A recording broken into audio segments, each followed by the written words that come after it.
Hi, glad you found us. Nikki and I have been riding motorcycles for over 50 years. We've had some wonderful experiences, we've met some terrific people, and we've discovered some terrific things. But we have one major regret. As we look back, we find we could have done a better job of recording our experiences. So we're going to do something a little bit different from now on. First of all, we're learning a new technology. We're going to make videos and put them on a YouTube channel, mostly for us, but if you care to ride along, we would sure love to have you company. So, let's go take a ride. We're going to start our ride today by going to the historic little town of Laporte, Colorado, then traveling west into the mountains through Bellevue, up Brisk Canyon Road to Stowe Prairie, south to Masonville, back east to Horsetooth Reservoir. From there you can go back to Laporte.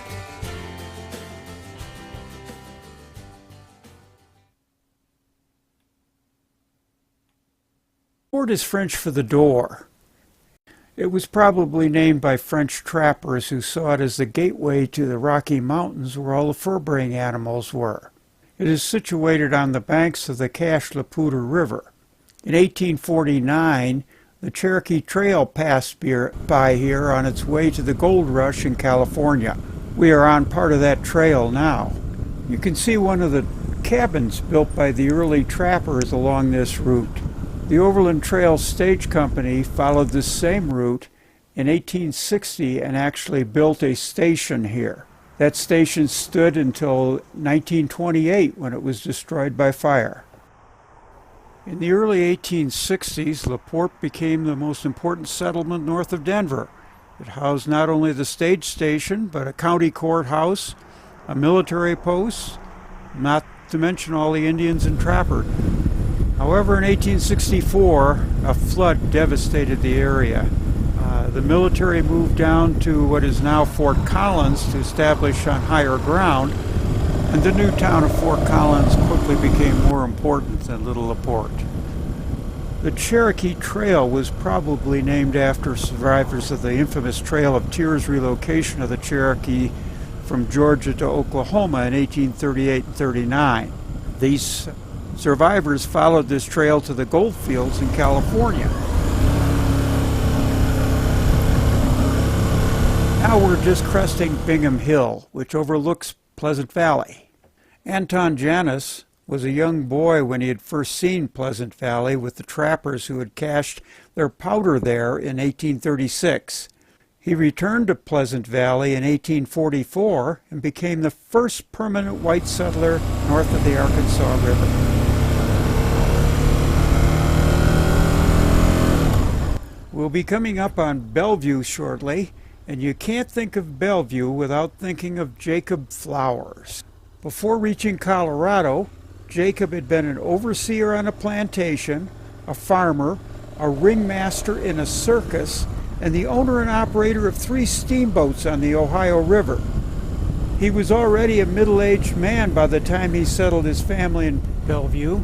However, in the 27 years he lived here, he built a store, a mill, a horse racing track, a baseball diamond, picnic grounds, and got the town of Bellevue incorporated.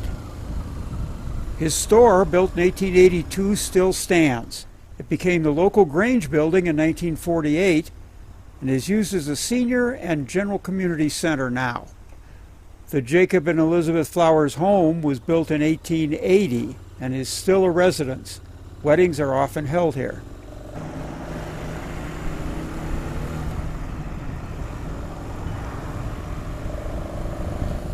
In the 1880s and 90s, a stone quarry employing many workers flourished just south of here. Due to the many attractions that Jacob Flowers provided, many of those workers chose to live in Bellevue.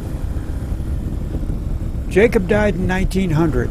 The town of Bellevue was dissolved in 1914, as the stone quarries began to shut down and workers moved on to other jobs. We'll now ride west into Rist Canyon. Joseph Rist established a sawmill in Rist Canyon in the early 1860s. He built a road in order to haul wood from the canyon and then transport it to Cheyenne, Wyoming, which was a booming town at that time. Rist sold the road to the Mason brothers for $74 in 1868, and they donated the road and the bridge over the Poudre River to Larimer County in 1870 because it was just too much trouble to maintain. In 2012, the High Park fire burned 87,000 acres here. 259 homes were lost. You can see some of the burn area on the hilltops from the road. Then 1 year later, in 2013, much of the area flooded, and large portions of this road were washed out and had to be replaced. We're coming up on a local landmark, Whale Rock. It's near the junction of Whale Rock Road, which leads to a subdivision, much of which was destroyed in the High Park fire. For many years, some residents had painted this large rock near the road to look like a whale, and the tradition continues. We're near the end of the road that was donated to the county in 1870. To our right is Stratton Park, named after Harris Stratton, who settled in Fort Collins in 1865. He represented Larimer County in the territorial legislature and helped develop the area for over 50 years.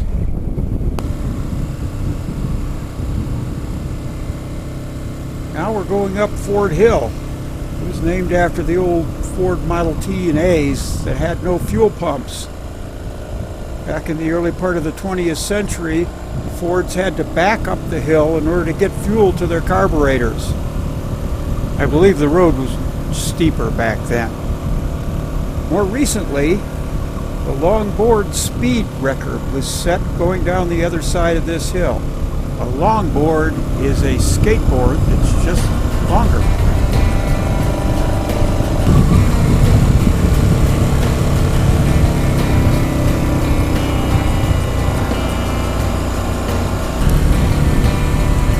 We're about to enter Stove Prairie. Some of the devastation from the High Park fire can be seen pretty clearly here. We're looking down into Stove Prairie now. The mountains in the back are the Mummy Range, or the back door to Rocky Mountain National Park. Here's where the longboard speed record took place. It's hard to believe how fast these guys go on a skateboard without killing themselves. In 1888, the residents of Stove Prairie petitioned Larimer County to extend the road from Stratton Park, where it ended in 1870, farther west to Stove Prairie. Long before there were roads here, mountain Indian Utes traversed Stove Prairie on their way to the plains to attack the Plains Indians. In his excellent history of Larimer County, written in 1911, Ansel Watrous said you could still make out the footpaths made by the Utes. Watrous said that Stove Prairie got its name because of some prospectors in the early 1860s who ran across the area and thought they were the first white men to find it. They were going to name it for themselves when they found an old camp stove that someone else had left before them. Therefore, they named it Stove Prairie.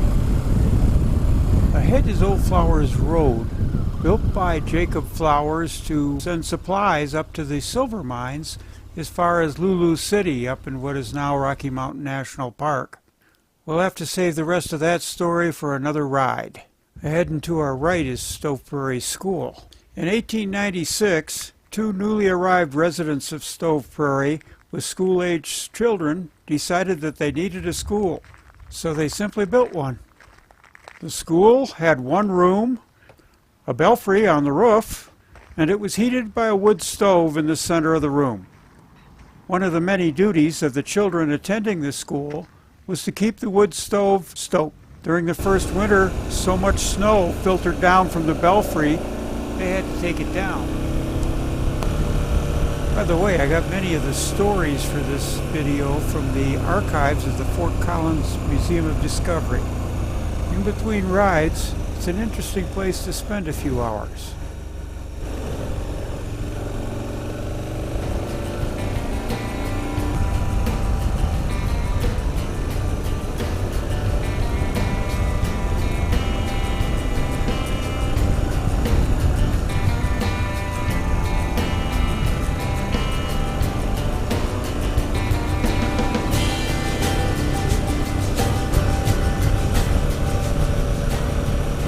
I mentioned earlier that the High Park fire in 2012 burned 89,000 acres.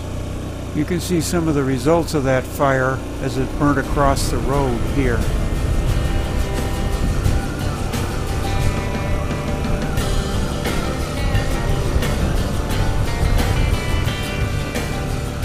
Stowe Prairie Road transitions into Buckhorn Road right about here. Buckhorn Road runs along Buckhorn Creek, notorious for flooding over the years. In 2013, a year after the High Park fire, devastating floods hit the area. This road was completely destroyed and took almost 3 years for it to be rebuilt.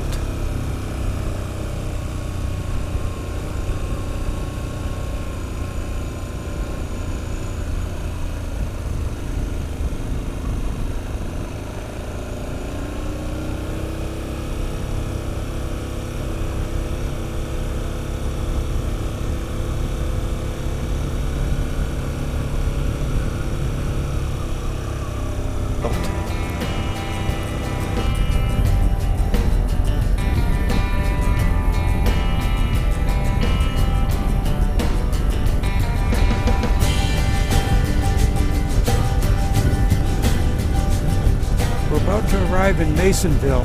It has one very famous building. The building is the Masonville Mercantile that was opened in about 1896. It has an extensive local history. It originally served as a hotel and general store, but it's had many owners since then, and the current owner specializes in bridal accessories and dresses. But not your run-of-the-mill stuff. They handle a variety of themed wedding material, including steampunk, Mardi Gras, and gangster accessories. It has a number of other unique attractions, like a cell from the old Loveland jail and a memorial park across the street celebrating the owner's family. It's a great place to visit. On its 100th anniversary, over 1,000 people showed up. It also hosts an annual fundraiser put on for Realities for Children. This event brings hundreds of motorcyclists to the store and raises money for abused children. The Masonville Mercantile actually made the Guinness Book of World Records for the number of motorcyclists at this rally.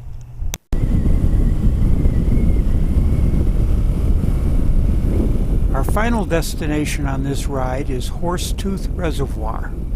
Water is generally scarce here in Colorado, but we tend to get lots of snow in the winter, and the reservoirs bank that for the rest of the year. Horsetooth Reservoir was started in 1946 and finished in 1949. It has 25 miles of shoreline and is about 200 feet deep. The little town of Stout, as well as a stone quarry and a railroad spur, sits at the bottom of the reservoir. When the reservoir was drained in the early 2000s in order to upgrade the dams, a number of things were found at the bottom, including dinosaur fossils and a 1950s Porsche of mysterious provenance. Opening at the same time as the start of the reservoir in 1946 is a local landmark, Vern's Restaurant. Vern's is in Laporte, where we started our trip. It would be a fitting point to end your ride if you were following our route on your own. I hope you enjoyed riding with us.